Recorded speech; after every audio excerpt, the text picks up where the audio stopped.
The city was still half asleep when Malik reached the glass doors of Riverton Tech. A thin line of pink sat on the edge of the sky. The lobby lights hummed. He turned his key, felt the soft click, and stepped into the quiet space that he knew better than anyone.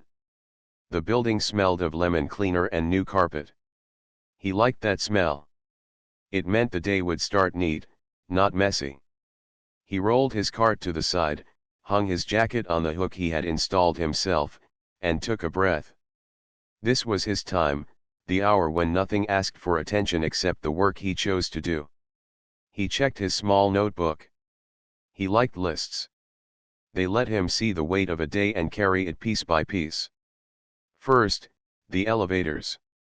He wiped the steel with slow strokes so no streaks would catch the light. Next, the handrails and touch points. He had learned the patterns of fingerprints the way a mechanic learns the sound of a healthy engine. He moved with steady care, and there was a calm rhythm in it. His cart rattled a little, and he made a mental note to tighten a wheel. The mop was cut shorter than most because he had found it let him steer tight corners. Little adjustments like that made big jobs feel smaller. Farah from security waved from the desk. She had night shift eyes but a warm smile. "Morning, Malik," she said, voice soft so it didn't bounce off glass. "We've got an early rush today. Investor Day." "I saw the email," he said. "You want me to clear the side corridor by 9. Please. And the lobby has to sparkle. PR is already nervous." She slid a spare access badge across the counter. The strap was frayed. "Can you fix this clip when you have a minute?" "2 minutes," he said. He took a small tool from his belt and bent the metal pin back into shape. The badge clipped cleanly. Farah shook her head, smiling. "You save the day with a pair of pliers." He shrugged. "Little things matter." On the second floor he passed the mechanical room, where a low fan pushed cool air through the vents. He liked machines. They told the truth, and you could hear it if you listened. Luis, the junior engineer, leaned against the doorway with a coffee he probably should not have been drinking near the equipment. "You're early," Luis said. "Always," Malik said. "It keeps the day from running over me." "You hear about the setup? They want uplights, a media wall, the whole deal. I'll tape the cords so no one trips." "That's why you're the best," Luis said. His tone was light but sincere. Malik nodded and kept moving. He took the stairs down. One tread wobbled. He had noticed it last week and put it on his list. Today it made the list urgent. He set out a small caution cone, knelt, and tightened the hidden screws under the lip. No one would see the fix, but no one would miss a step either, and that was enough. He ran his hand along the rail to feel for a loose bracket. It held. He returned the cone to the cart, checked the time, and kept on with the floors. At home, the night before, he had counted the bills in his envelope and the coins in the jar. His daughter, Zara, had laid a college brochure on the table and traced the picture of a library with her finger. "It looks like a castle," she had said. He had smiled and told her libraries were better than castles because more people could use them. He did not promise things he could not control, but he showed up every day and built the kind of track that let hope travel somewhere real. The extra shifts were part of that track. So were the early mornings. The envelope in the drawer got a little thicker, one clean shift at a time. In the lobby, his reflection moved across the marble as he worked. The stone was pale and cool under the mop. He cleaned in long lines, then shorter lines to catch what the long lines missed. A plant had dropped dry leaves in the corner near the glass. He picked them by hand so the vacuum wouldn't scratch the pot. The revolving door squeaked when it turned.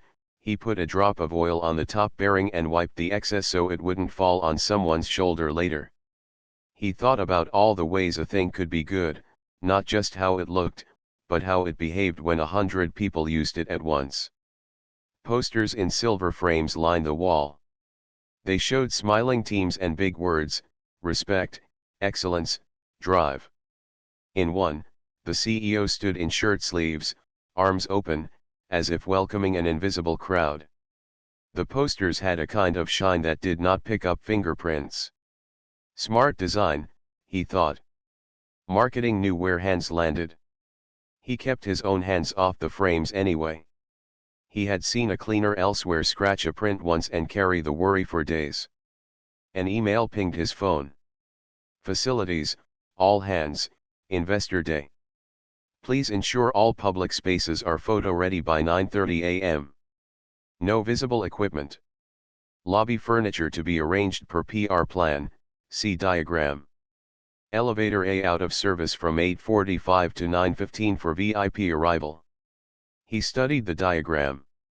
He moved a bench 2 inches to the left, then another inch. The side line opened, and a path appeared where there had been a squeeze. He checked the gap with the width of his palm. Perfect. A young intern in a blazer came through, carrying too many boxes. Do you know where the branded water bottles go? She asked, breathless. By the step and repeat, he said. But keep them off the floor until the lights are set. Heat can warp the labels. She blinked, then smiled as if he had saved her from a problem she had not met yet. He showed her a safe spot behind a pillar. Thank you, she said, and hurried away lighter than she had come. He taped down cables where the media wall would stand. He used the good tape that came off clean, not the cheap stuff that left a gray scar. He checked that the tape edges were flat so no heel could catch. He straightened a row of chairs by aligning the front legs with a line in the marble. When the room looked right, it also felt safe, he thought. Safety hid inside clean lines and level surfaces. Most people would not notice it with their eyes, but their bodies would notice and relax. He paused for a sip of water and looked up at the tall ceiling. The fans had collected a thin layer of dust on the leading edges. It would not show in a normal day. Today was not normal. He rolled the ladder out from the closet, locked the wheels, and climbed carefully. He wiped each blade with a damp cloth and then a dry one, holding the cloth so nothing could fall on the floor below. He climbed down, moved the ladder, locked it again, climbed up again. Slow work, but good work. He felt the kind of pride that did not need an audience. The PR team arrived with hard cases and soft voices. They moved with a choreographed rush, measuring, pointing, whispering about angles. Can we get more bounce from the window light? Someone asked. Lift the plants, another said. Malik drifted to the edges of their work and fixed the things that would pinch: a crooked rug corner, a chair leg that wobbled, a sticker that had half peeled under a table. He did not step into their frame, he cared about the frame itself. At 8:40 a.m., Farah's voice came through the small radio on his cart. VIP car 5 minutes out, she said. Please clear the lobby path. He nodded even though she could not see him. He took a last look at the floor. It was bright, and the light from the tall window slid across it in soft rectangles. He pulled his cart behind the service column, far from the camera lines, and folded the yellow caution sign. He hated to hide the sign, but there were no wet spots now, the floor was dry and safe. He placed 2 spare cloths under the desk in case someone spilled, and he stepped back. He remembered a night a few months ago when a rainstorm had pushed water under the conference room door on the 12th floor. He had stayed late to set up fans and keep the carpet from buckling. A visitor had come out of a meeting and thanked him for being there so fast. He had not known who she was until later. He did not work for thanks, but he kept the tone of her voice in his mind. It had sounded like someone seeing him, not just the job. The memory made him stand a little straighter as the doors prepared to open for today's guests. A small buzz rose on the far side of the lobby. The media wall warmed, screens waking from black to bright. The PR lead checked her clipboard, then the time, then the door. An assistant rehearsed a welcome line under her breath. A florist moved a vase half an inch and then stepped back to look at it from the side. The air filled with that strange mix of stress and excitement that comes before a big moment. Malik felt the pull of it and the distance from it at the same time. He had seen many big moments from the quiet edge. He knew where to stand so the weight of other people's hurry wouldn't knock him off balance. The tinted SUV pulled up. Pharaoh lifted a hand. Two people in suits stepped out first, scanning the lobby with quick eyes. A camera crew adjusted a lens. The doors parted again and the CEO stepped in, crisp suit, crisp smile, one hand already up as if it could shape the room to his will. He looked left, then right, at the lights, the plants, the polished floor. A few staff members tightened their shoulders, ready for notes. He spoke in a light tone that still somehow cut through the space. The words hung in the air for a second, shiny and sharp. People looked down at their shoes or at their clipboards. The PR lead nodded fast as if she could make the sentence turn into action by moving her head. Malik stood still, hands behind his back, eyes on the floor he had just made bright. He felt the old feeling rise in his chest, the one that said, "Keep calm, finish the job, do not let someone else decide your day." He took one step backward, gently moved his cart farther behind the service column, and gave the space to the show. The camera crew adjusted their lights. The glass doors caught the reflections and threw them back. A young assistant whispered, "Positions." Another person checked the time and raised 3 fingers. It meant 3 minutes. The CEO turned his face toward the window light and pressed his tie flat with his palm. He did not look at Malik again. He looked at the chairs, the plants, and the angles, as if the room were a puzzle that only he could solve. A small smudge appeared near the entrance, the kind that comes from a shoe with a tiny stone caught in the tread. Malik saw it from 20 feet away the way a sailor sees a change in the water. He moved without sound, a cloth in his hand, and knelt for the briefest moment to wipe it clean. His cloth made one slow circle and then a second, and the mark was gone. He started to stand. The CEO's voice cut through. "No people in frame," he said again, not loud, but pointed, and he used his hand like a camera shutter. His finger, open, then closed. A few heads turned to Malik. The eyes were not unkind, they were careful, the way people look when they want to avoid a new problem. Malik's face was calm. He held the cloth, folded it twice, and put it in his apron pocket. He moved back behind the column, the way a stagehand leaves the stage when the play begins.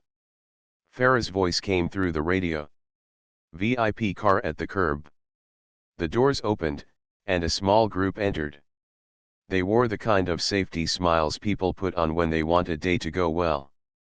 The CEO met them, warm and bright. He shook hands, called people by first names, and laughed in the right places.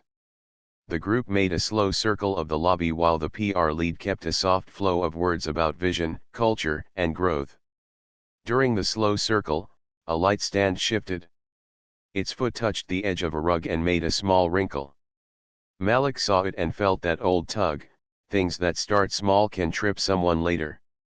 He waited for a break in the camera focus and stepped forward, smooth as a shadow, pressed the wrinkle flat with his foot, and eased the rug edge back under the stand so it would not move again. It took less than a breath. The CEO turned, saw movement, and his smile thinned. "We asked for a clear frame," he said to the room, then to the PR lead, then to no one in particular, and finally, very directly, to Malik. "You. Please move out of sight.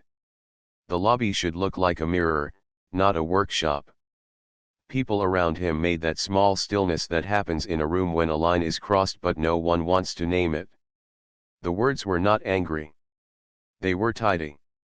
They cut all the same. The visiting group glanced at the floor, then at Malik, and then away, as if the best way not to be part of a moment was to look at anything else. Luis stood near the mechanical room doorway, half hidden by a plant. He had his phone in his hand. He had been filming the setup for the facilities team so they could review how cables were laid for the media wall. His camera, almost without thinking, drifted toward the sound of the CEO's voice. He did not zoom. He did not move. He just held the phone still.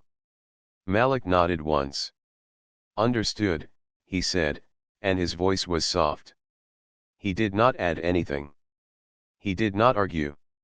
He did not explain the smudge or the rug or the way a safe lobby is not an accident. He turned his cart slightly so the shiny metal did not catch the camera.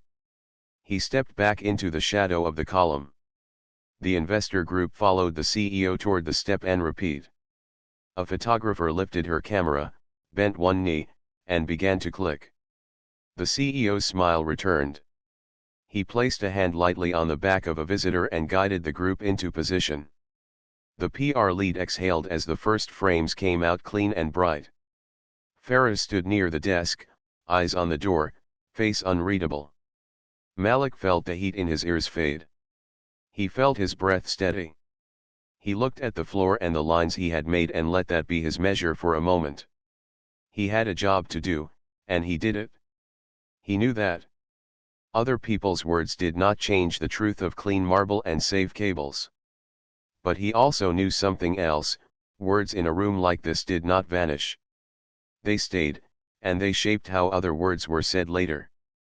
They shaped how people moved. He rolled his cart down the side corridor, slow and quiet, as the photos went on. He stepped into the service area behind the lobby wall, where the air felt less bright and the noise was a gentle hum instead of a show. He leaned his hands on the cart handle and looked at his notebook. There was still a list for the day. There were trash liners to replace and a coffee spill likely to appear near the training room after the second session. There was the little squeak in the third-floor door hinge that he wanted to oil before noon. Work steadied him. Still, the moment in the lobby sat heavy. He let himself feel it. He remembered another day, months before, when a storm had pushed water under a set of doors on the 12th floor. He had gotten a call from security.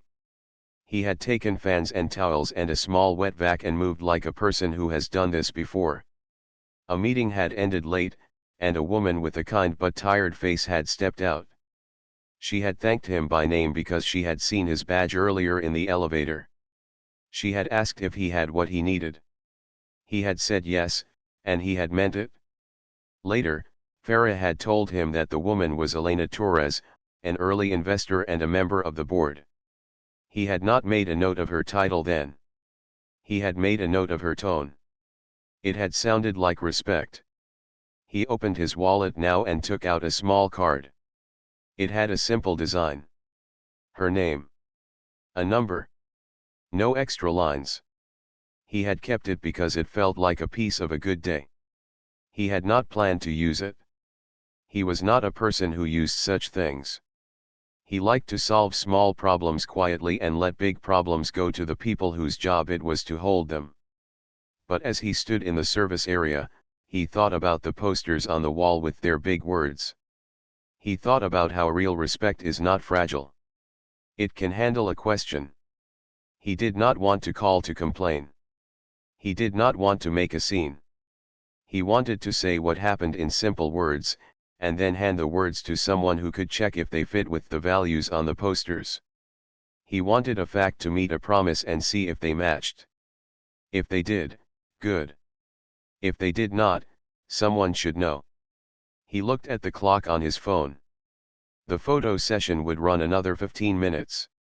He could be on another floor for that time and come back when the cameras left.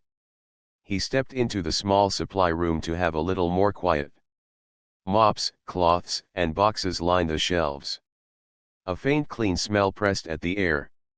He took a deep breath, touched the edge of the card, and dialed. The ring sounded once, twice, 3 times. He expected a voicemail and had already formed a short message in his head. "Miss Torres, this is Malik from Building Services.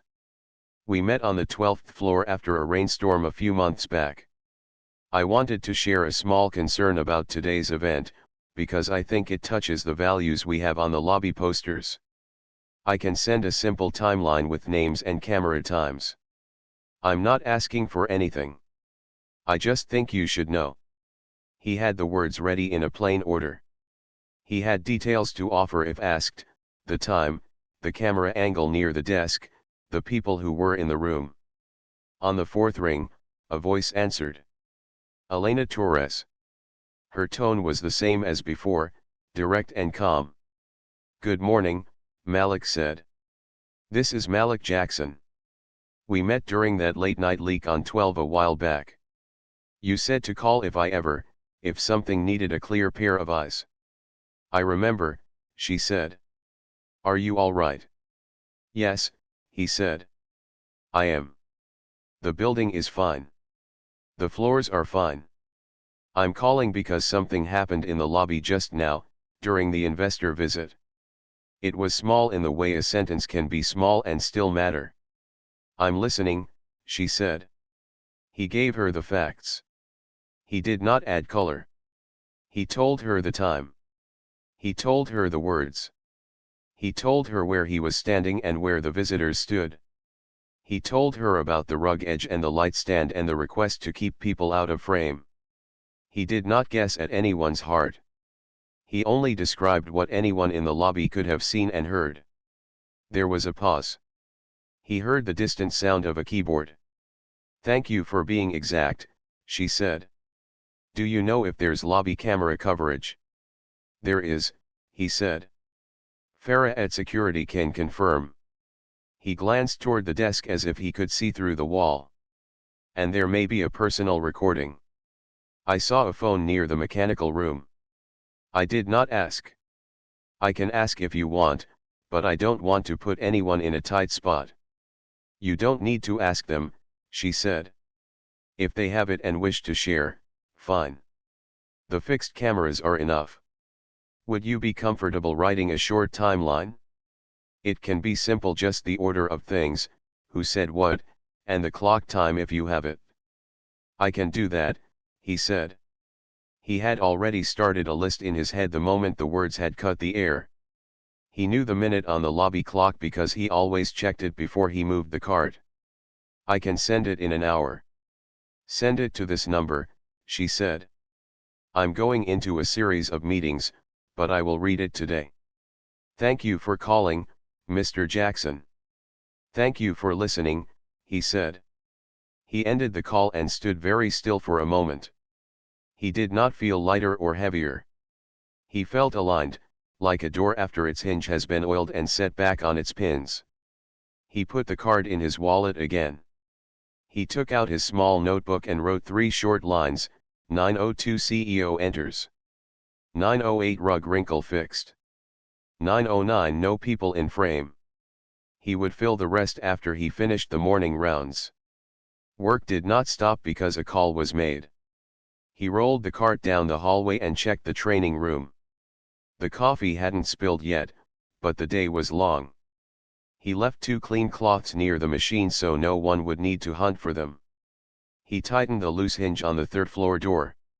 He replaced the trash liners on 4 floors and tied each knot the way he had learned long ago, with a small tuck that kept the tie from slipping.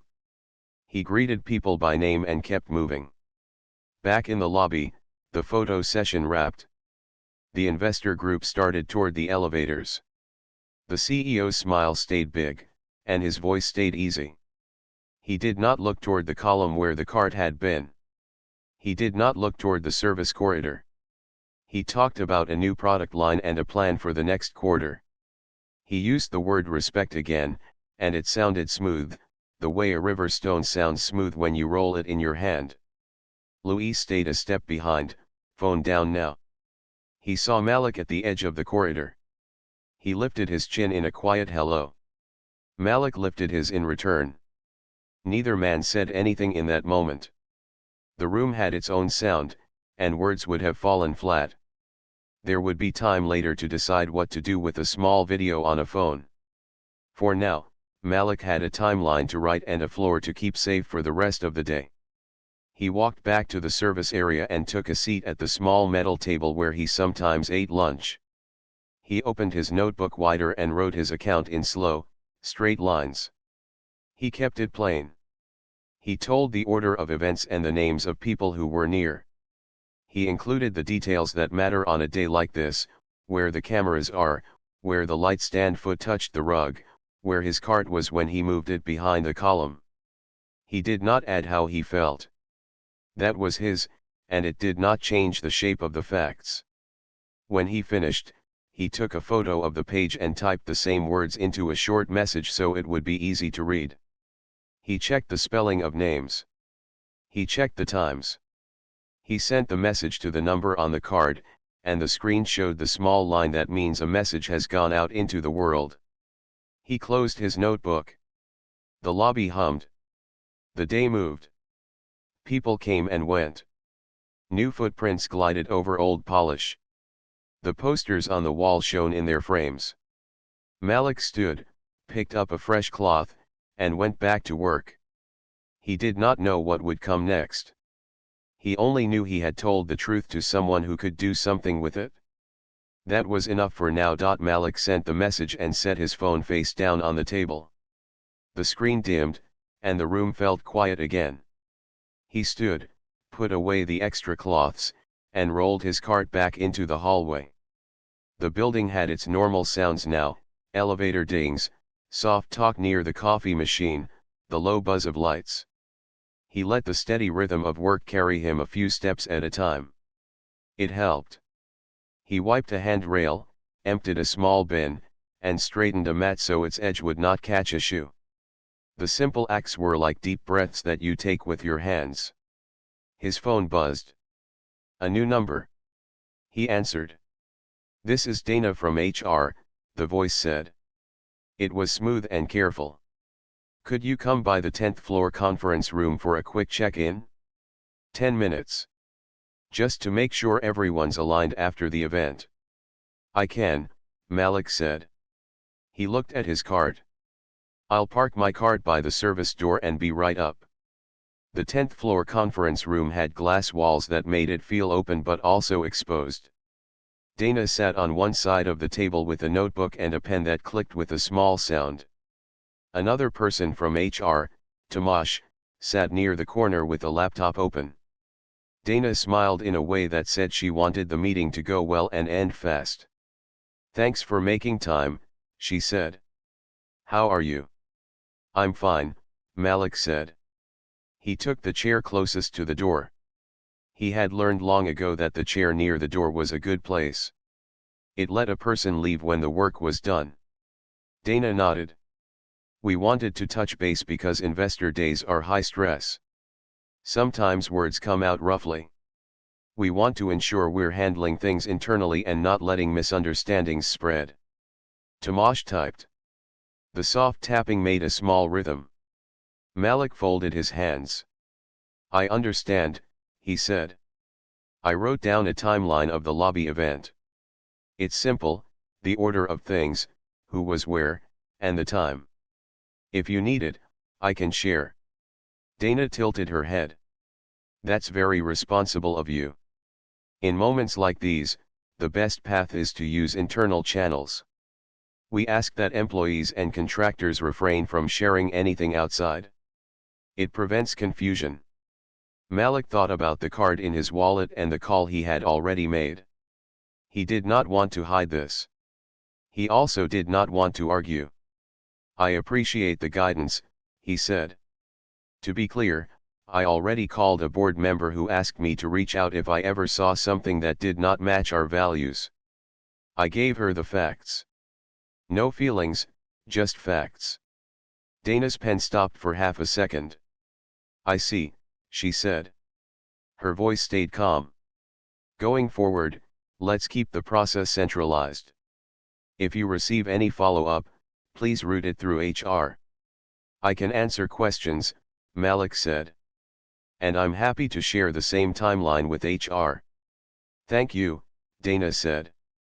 She slid a small printed sheet across the table. It had 3 bullet points about communication policy. "And one more thing," she added. "We heard you were seen near the camera setup during photos.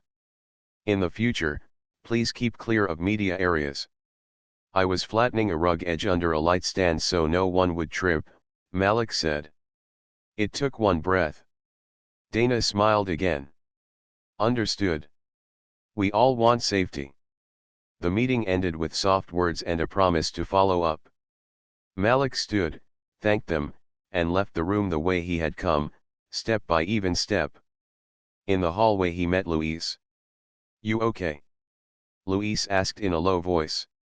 I'm working, Malik said. Louise looked down at his phone, then up. I have video. I filmed the setup for facilities. It caught the moment. I don't post things. I don't want drama. But if compliance asks, I can share. I won't ask you to do anything that puts you at risk, Malik said. Keep it safe. If someone with the right job asks, then you decide. They stood there for a second that felt longer. The building buzzed around them. Luis put a hand to his chest for a moment, as if to say he understood, then moved toward the stairwell. Malik took the elevator to 3. The hinge on the training room door squeaked. He oiled it with 2 drops and moved the door back and forth until the sound was gone. He emptied a bin. He washed his hands and rubbed the clean smell into his palms. Small wins stacked up like coins. They did not seem like much alone, but together they could pay for a good day. On his way to the service area, his phone buzzed again. It was Pete, the manager from the cleaning contractor. Hey, Malik, Pete said with a friendly start that felt practiced. Big day, huh? Listen, with all the VIP stuff, we need our most media-savvy folks in the lobby. Nothing personal. I'm going to rotate you to nights only for a while. Fewer eyes, fewer chances for misunderstandings. Malik stopped by a window and looked out at the sky. Is this about the rug thing? He asked. It's about fit, Pete said. You do great work. This is just about optics. Also, hours might dip a little this week.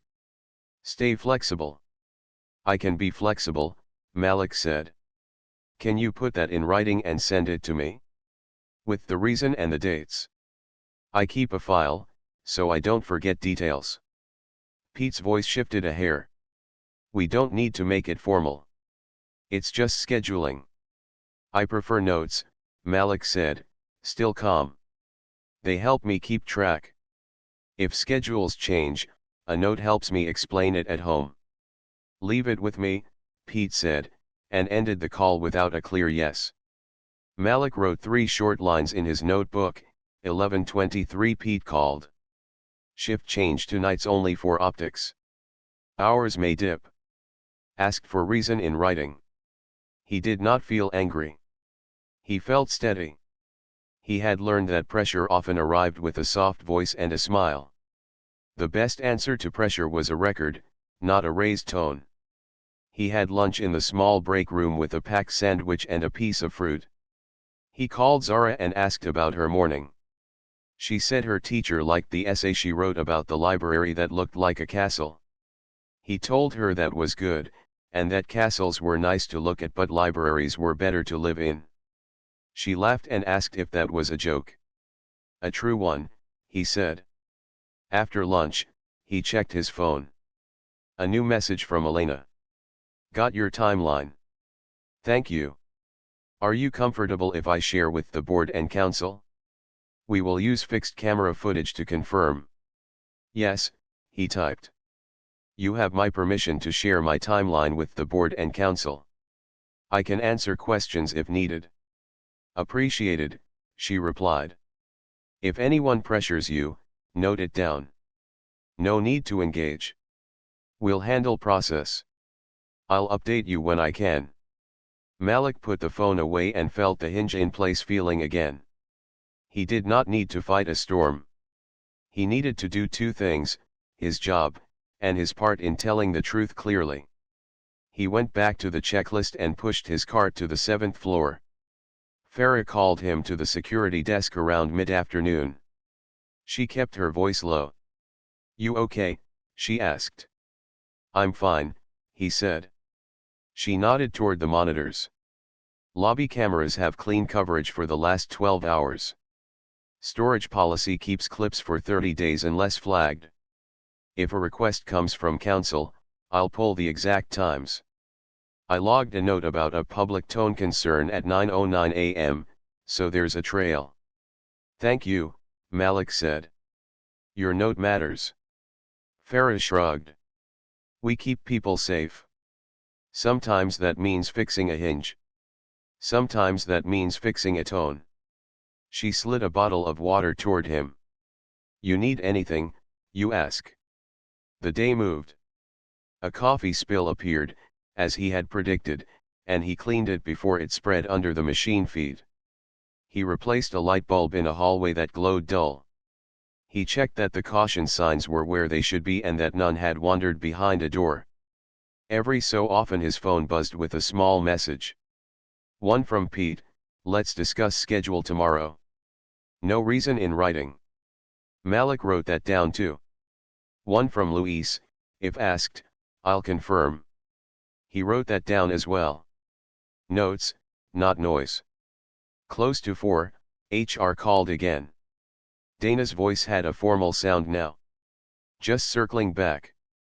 We understand you reached out to a board member.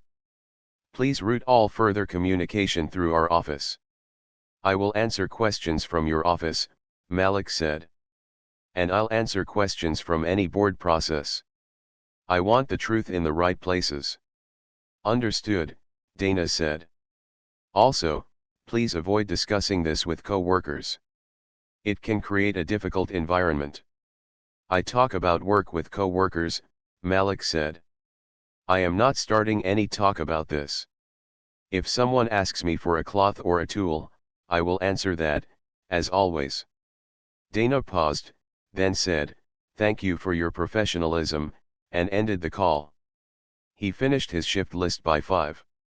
Before he left the building for a short break, he sat again at the metal table and typed a clean version of his timeline in a text file, times, places, words, and the names of people who stood close enough to hear.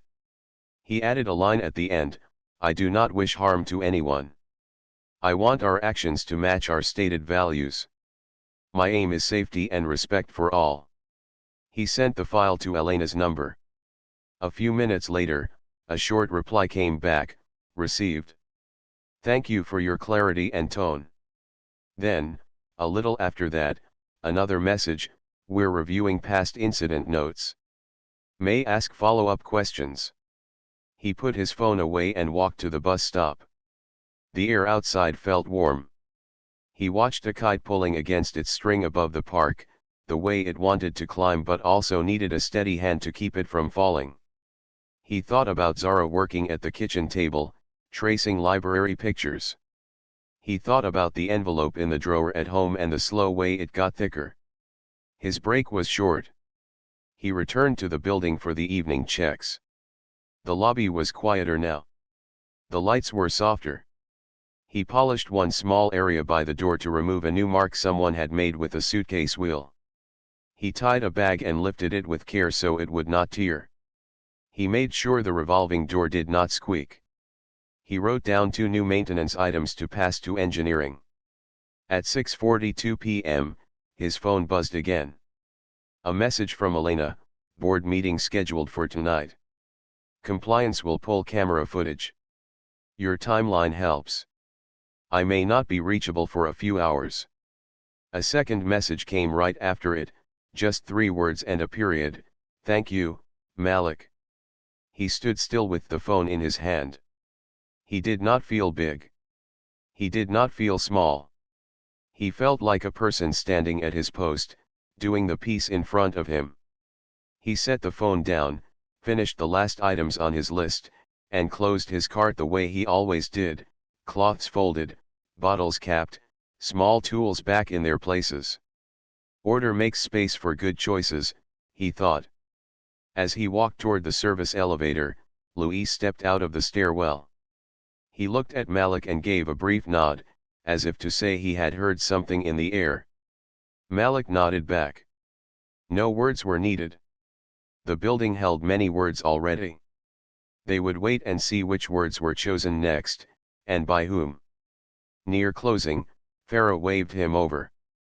"Just so you know," she said gently, "the boardroom lights are on." People went in with folders. "That never happens at this hour unless it's serious." She glanced at him, and he saw not worry, but resolve. "Thank you," he said. He clocked out, but he did not rush home. He sat for a moment on a bench across the street where he could still see the top floors. A few windows glowed. The city hummed. A bus sighed at the curb and moved on. He thought about how change often starts quietly, in rooms with closed doors, long before anyone writes an email about it. He also knew that no matter what came out of that room, he would show up tomorrow and make the place safe and clean. That was his gift.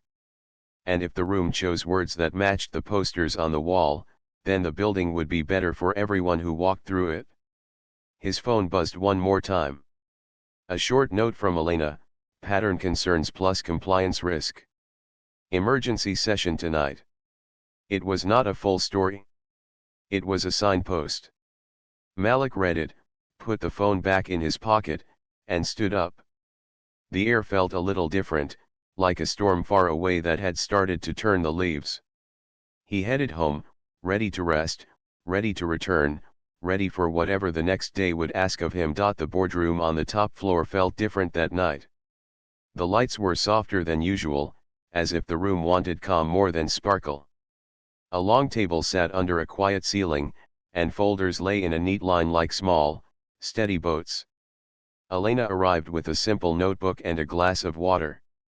She nodded to the others: Ravi, the board chair with a clear voice; Priya, corporate counsel who liked exact words; Myra from compliance, and a few directors on a video screen, faces floating in small rectangles.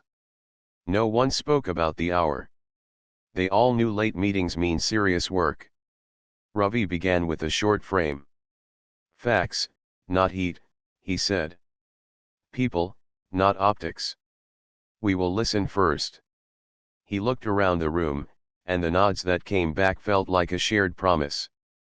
Priya tapped a key and brought up a quiet timeline on the screen: times, places, and simple descriptions. No music, no edits, just reality in order. Myra spoke first. "We pulled the lobby cameras from 8:30 to 9:30 a.m., she said. "Angles cover the main door, the media wall, and the path by the service column." She clicked play. The room watched a map of the morning: the setup, the light stand, the rug edge, the careful work of hands making a public space safe. They watched Malik appear, flatten the wrinkle with his foot, and step back. They heard the sentence as the mic near the desk picked it up: "No people in frame." They heard the same sentence again, pointed like a finger.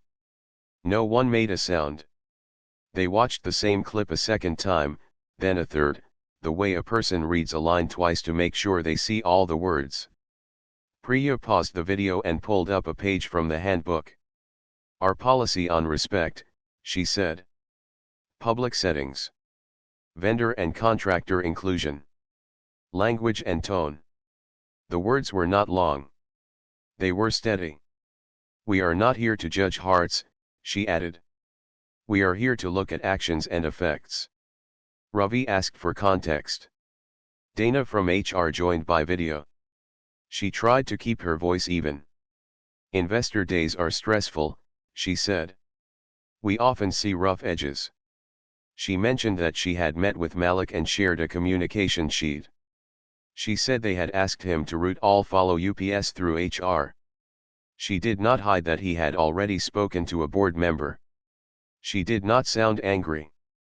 She sounded careful. "Any earlier notes?" Ravi asked. Dana glanced down. "Two unfiled concerns over the past year about tone in public spaces," she said. "Nothing formal. One was resolved with coaching. One faded without action." She looked back up. "We have no record of direct disrespect to facilities, but we also know those teams rarely file reports." Myra added, "One more point. Today, after the lobby moment, a contractor manager called Malik about a schedule change, nights only, with a mention of optics. Malik wrote the time down. He asked for a reason in writing. He received none. That call may qualify as pressure tied to a protected activity raising a concern. We'll need to look into it. Elena kept her voice level. I asked for Malik's timeline, she said. He sent a clean account. No adjectives, just the sequence. He gave permission to share it here. She slid a printed page across the table. It was short and exact. 9:02 CEO enters. 9:08 rug wrinkle fixed. 9:09 no people in frame. The room held the words the way a hand holds a glass, steady, careful not to spill. On the screen, one remote director cleared his throat. Let's think about risk, he said. Not just legal, but human and business. He spoke about clients who watch culture as closely as price, about talent that leaves when small signs pile up, about the cost of fixing trust after it breaks. Another director, who had a background in communications, spoke about the gap between posters and practice. When words on a wall don't match words in a room, she said, people stop believing both. They invited Victor to join by video next. He appeared crisp as always, tie straight, face composed. It was a busy morning, he said. I was managing a frame. I did not mean harm. We needed a clean shot for investors. Ravi kept his tone even. Did you say no people in frame twice, directed toward a person doing his job? I asked for a clear frame, Victor said. We had a minute to impress. It's standard. PR would back me. Priya's voice was steady. Intent aside, the effect matters, she said. We have policy language for public spaces and vendor dignity. The sentence, as used, may cross it. We must also ask about follow-on actions. Did you direct any manager to change this person's shifts? No, Victor said quickly. I don't handle contractor schedules. His face tightened, then smoothed. Look, if the tone landed wrong, I can apologize. HR can run a training. We move on. Elena leaned slightly toward the mic. 2 earlier notes about tone are on file, she said. A pattern can hide in small moments. We would be careless to call each one a one-off. Victor's voice grew cooler. We're building a company, he said. Sometimes a day calls for sharp edges. Ravi did not raise his voice. Sharp edges cut, he said. Sometimes they cut the wrong people. They asked Victor to step off the call while they discussed. The screen went blank where his face had been. The room took a breath at the same time, as if the air had been waiting for it. Myra listed the choices. Option 1, coach and monitor. Option 2, formal warning with conditions. Option 3, remove and appoint interim leadership. She spoke about timelines, standard process, and the difference between a message that says we noticed and a message that says we changed. The investor directors spoke next. One had a firm voice. We've stood behind Victor for growth, she said. But growth without respect is a wall with no door. People will stop walking toward it. Another added, we are already fielding soft questions from a major client who noticed this morning's setup on social media. Nothing viral. Just a whisper. If we set the tone now, the whisper ends here. They went around the table one by one. No one rushed. Each person said what they thought, simply. The room did not feel angry. It felt awake. Ravi called Victor back in. We are moving to an executive session, he said. For fairness, I will state the questions. He listed them. Can the company trust Victor to model respect in public and private? Can we ask people to believe the posters on the wall if we do nothing? What is the risk of delay? What is the risk of acting now? He did not ask for speeches. He asked for yes or no. They voted. The result was clear. Priya read the separation terms out loud in plain words. The plan was simple: immediate transition, interim CEO named from within, communications to staff and partners that focused on culture and execution, not drama. We will keep dignity for all parties, she said. No public blame, no private shade. Ravi dialed Victor from the boardroom phone. The room heard only Ravi's side. Victor, he said, the board has decided to make a leadership change, effective now. We will send the official notice within the hour. The message to staff will be steady and respectful. Thank you for your work to this point. Our focus now is the health of the company and the people in it. He listened for a moment, then said, I understand, and ended the call. He did not slam the receiver. He set it down like a cup. Back-to-back steps followed. Priya sent a short note to security that simply said, please prepare standard, respectful transition protocol for departing executive. No drama, no stage. HR drafted a script for managers: keep meetings calm, answer questions with care, direct any media calls to communications. Elena worked with the comms director on a clear, 2-paragraph email to the whole company: a change in leadership, an interim plan, and a renewed focus on respect as daily practice, not just a value on a wall.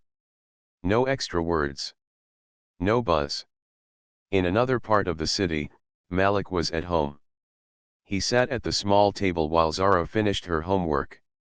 The night had a soft sound: a pan cooling on the stove, the click of a pencil, the hum of a ceiling fan. He washed 2 plates, dried them, and put them in the cupboard. He did not look at his phone much. He told himself the right people were now in the room with the facts. He did not need to carry the room in his pocket. Zara held up her paper. Can you read it? She asked. The essay was about how the library gave her a kind of silence that helped her think. She had drawn a little sketch of a window with sun on a table. He read it slow, and his face changed in the way faces change when words land true. It's good, he said. Your sentences are clean. She laughed and said he sounded like a teacher. He said he sounded like someone who cares about small lines done right. His phone buzzed while they were putting away books. A message from Elena: board met. Thank you for your clarity. Please rest. You have done enough for today. He sent back a single line: thank you for seeing. He did not ask for news. He did not ask for outcomes. He put his phone on the counter and turned it face down. He made tea. He checked the door locks and the windows. He sat with the simple calm that comes when you know you did your part and now the work belongs to someone else. He thought about the building's floors, the light on the marble in the morning, the way a safe lobby feels in a person's body even when they don't think about it. He thought about the posters and hoped the next day would make them true in small, real ways. On the top floor, the boardroom emptied. Folders closed with soft sounds. People stood, stretched, and left with quiet steps. The comms director pressed send on the all-staff email. It did not shout. It did not hide. It told the truth the way a good sign tells a direction, clearly, in few words. Phones buzzed across the company. Screens lit up in kitchens, cabs, and late buses. In the security office, Farah read the message and let out a long breath. In the mechanical room, Luis looked up from a panel and nodded to no one in particular. In the cleaning closet, where cloths were folded and bottles were straight, Malik's phone lit the counter with a soft square of light. He picked it up and read: leadership change at Riverton TECH effective immediately, Victor Hale is departing as CEO. The board has appointed an interim CEO while we begin a search. We remain committed to building with respect through daily behavior, safe spaces, and honest work. Thank you for all you do. Town hall at 10 a.m. tomorrow. Malik read the lines twice. They were simple. They were enough for now. He put the phone down and looked at Zara's drawing of a library window again, taped to the fridge. Sun fell across the table in the picture. The room in the picture felt like the kind of room he wanted for everyone, bright, steady, quiet enough for good work. He turned off the kitchen light and let the home go soft and dark. In the quiet, his mind touched the morning ahead for a moment, floors to check, cords to tape, a lobby to make safe, and a town hall where words would try to match actions. He felt ready to do his piece. The rest would be decided at the microphone and in the minutes after, when people either walked their talk or only talked. He went to bed with a steady breath and the kind of tired that comes from doing what you can and stopping where your line ends. Across the river, the city lights blinked. In the office tower, the boardroom was dark again, as if the room had closed its eyes. But the decision did not sleep. It had already crossed 1,000 screens and settled into the shape of tomorrow. Morning came quiet and clear. Malik reached the building before sunrise, as he always did. The air in the lobby felt new, like paper before ink. He rolled his cart to its place, checked the wheels, and looked over the floor with a steady eye. The marble still held yesterday's shine. He ran a dry cloth along the edge near the door, not because it needed it badly, but because good habits make safe spaces. On his phone, the town hall notice sat like a small square of light, 10 a.m., atrium. He had seen many meetings from the side, but today felt different. He did not know what would be said. He knew what he would do until then, the next right task. Farah waved from the desk. Her smile was calm. "How's your morning?" she asked. "Straight," he said. "The floor is good." "Good," she said. "We'll have a full house at 10. I'll keep the doors moving." He checked the chairs in the atrium. He aligned the front legs with a line in the tile so the rows looked straight from any angle. He taped down 2 cords that crossed a path, using the good tape that comes off clean. He placed a small basket under the water station for used cups so nothing would drift underfoot. He did these things the way a person breathes, steady, without show. At 9, Dana from HR stopped by. Her tone was softer than yesterday. "Thank you for meeting with us," she said. "I want to acknowledge something clearly. The call you received about your schedule change should not have happened. It looked like pressure. We're correcting it." "Thank you," Malik said. "We'll put it in writing," she added. "Your day shift remains. No loss in hours. Also, compliance may ask you a few follow-up questions, but that's about the process, not about you doing anything wrong." "I understand," he said. A few minutes later, Pete, the contractor manager, found him near the atrium chairs. His face held a careful apology. "Malik, about yesterday my call was clumsy," he said. "I'm sorry. You're staying on your usual schedule. If you need anything, tell me." "I need clear notes," Malik said politely. "They help everyone." "You'll have them," Pete said, and he meant it. At 10, people filled the atrium. The sound was a soft mix of coughs, chair legs, and low talk. The interim leader stepped to the front. Her name was Nadia Rahman, a steady operations head who had spent years making busy things run on time. She did not raise her hands or pace. She stood with her notes and looked at the room as if it were a group of people she already respected. "Good morning," she said. "Thank you for gathering on short notice. I'll be clear and brief. Leadership has changed. We wish Victor well. Our focus now is on you, on our work, our customers, and our daily behavior with each other." She paused.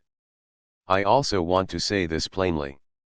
Yesterday, words were spoken in the lobby that did not match our values. Public words matter. Tone matters. When we talk about respect, we mean it. Respect is not a banner. It is a practice." The room was very still. She went on. "Here is what we are doing, starting now. First, we're adding a bright line rule to our handbook: dignity in public spaces, for all roles, all vendors, all the time. Second, we are strengthening our non-retaliation policy. If anyone raises a concern, formal or informal, we protect them. Third, all managers will complete a practical training on how to lead under pressure without losing respect. This is not a slideshow. It's practice. She looked up from her notes. Fourth, we are creating a Safety and Respect Council with representatives from facilities, security, engineering, and every other team that keeps this place working. They will meet monthly and set simple rules that make our space safer and kinder. Fifth, leaders will do regular floor walks to see work where it happens, not just read about it in a report. She closed the folder. One more thing. You will see small signs of change soon. They may not look big on a poster. They will feel big in your day. That is the point. She thanked the facilities team by name, not as a block. She thanked security by name. She answered questions about projects, budgets, and customers with neat answers, not long speeches. When someone asked, "How will we know this is real?" she said, "By how the building feels next week and next month. You'll tell us. We'll listen." After the meeting, people did not rush away. They turned to the person next to them and spoke in low voices, not to gossip, but to take in the new air. Luis found Malik near the back row. "That was different," he said. "It was plain," Malik said. "Plain was good." Nadia approached the facilities group. She did not bring a camera. She brought two small words, "Thank you." She shook hands, one by one. When she reached Malik, she said, "We will be better." "We'll help," he said. Later that day, HR sent a short note in writing about the schedule call. It had been reviewed and corrected. Compliance sent a neat list of times for camera pulls, and Pharaoh logged them with careful notes. The contractor company added a clause to its manager guide: no schedule changes tied to complaint activity, period. It was not a loud change. It was a real one. By afternoon, the facilities office had a whiteboard with a new heading, "Respect in Practice." The team pinned small ideas under it. Color code caution signs so they are easy to spot. Add a short why to requests so people understand the safety reason, not just the rule. Create a rotating shadow program so office staff can spend 1 hour a month with facilities, security, or engineering. Luis wrote, "Cable tape, use the good kind." Farah wrote, "Greet people by name when you can." Malik wrote nothing on the board. He walked around and tightened two loose chair legs and oiled a hinge. That was his way to write. In the lobby, a new plaque went up near the desk a week later. It was simple brushed metal with one line: "Respect is a practice." No name under it. No logo. People noticed it in the way you notice a true thing you already believed but had not yet said out loud. They walked a little slower near it. Some touched the edge the way a person taps wood for luck. A few days after the town hall, Elena stopped by the lobby. She did not make a scene. She stepped to the side where the service column cast a thin shadow and spoke softly. "Thank you for your clarity," she said to Malik. "We will support your certification as a building technician. There is a program that covers training and tools. If you choose to apply, resources are ready." "Thank you," he said. He did not hide his smile. He also did not make it bigger than it was. Opportunity is a door, you still have to walk through it. A formal letter followed. It offered a promotion to building technician, with better hours and pay, and a small budget for tools and classes. It did not ask him to stand on a stage. It asked him to keep doing the work he already did, with more trust and more reach. He signed. He bought a set of good screwdrivers and a quiet drill that would not scare people in hallways. He labeled the tool case carefully so it would always find its way back to the right shelf. At home, he and Zara updated the envelope in the drawer. It made a thicker sound when it closed. On Saturday, they took the bus to the big library with high windows. They walked between shelves as tall as trees and found a table by the light. He read a book about old buildings and how air moves through them. She read a novel with a brave kid in it who told the truth in small rooms. They ate 2 apples they had brought from home and watched a dust mote drift, then vanish. The quiet felt like a promise that belonged to anyone who entered. Weeks passed. The building changed in ways a camera might miss but a person could feel. Meetings started on time because people were not tripping on cords. The coffee area stayed neater because someone added a small sign that said, "If you spill, you save a minute for the next person." Managers on floor walks learned the names of the folks who kept the place safe, and those folks learned the names of the managers who wrote the plans. The gap between poster and practice began to close, not with one big leap, but with many small steps. Pete kept his promise and sent schedule notes in writing.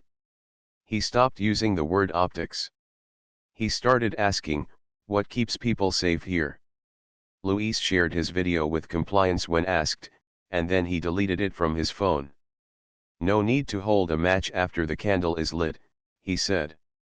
Farah trained 2 new guards on how to log tone events with the same care they log spills or alarms, because both can make a place unsafe in different ways. Nadia kept her word and walked the floors without a camera. She stood in the mechanical room and asked what the gauges meant. She stepped into the service corridor and learned where the spare mop heads live and why the good tape matters. She listened the way a person listens when they want to fix what they do not yet understand. One afternoon, a client visited. They asked to see the product demo and, almost as an aside, the places where people work.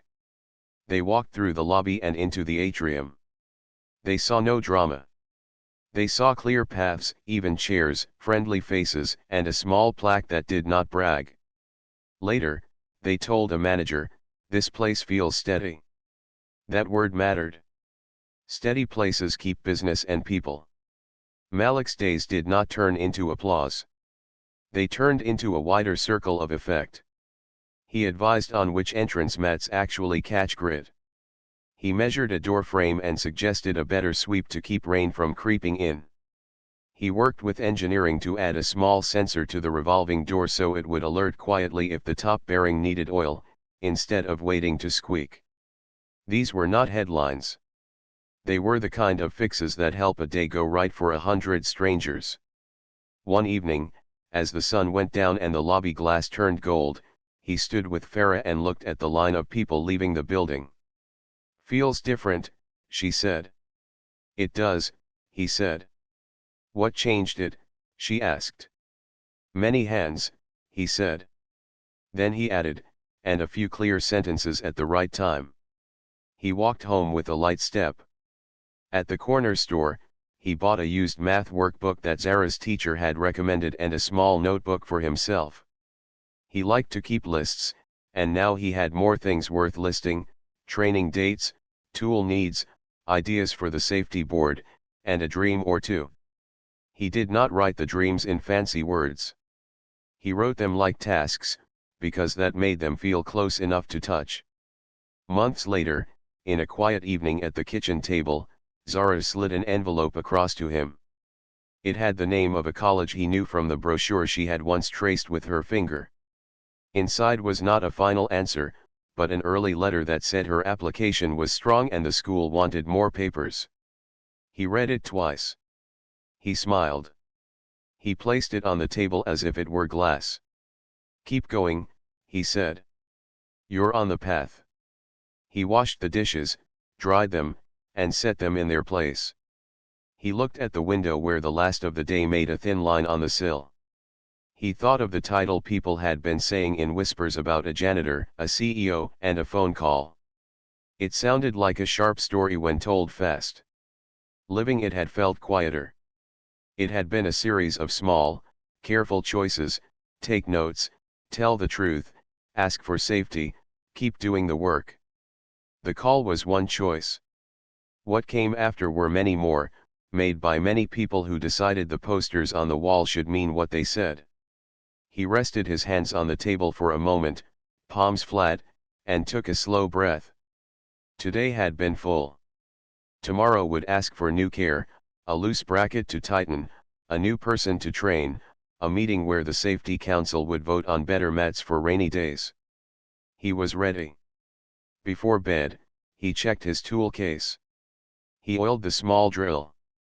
He folded cloths. He put the good tape where he could grab it quickly. He set his alarm and turned off the light. The room went quiet. The city outside kept its soft hum. In the building he cared for, the air rested too, held by ducts he now understood better and by the steady work of many hands. The next morning, when he walked through the glass doors, the lobby felt like a place that belonged to everyone who entered, not just the people in the photos. He touched the edge of the plaque with one finger and then did what he always did, he made the day safer, one small act at a time.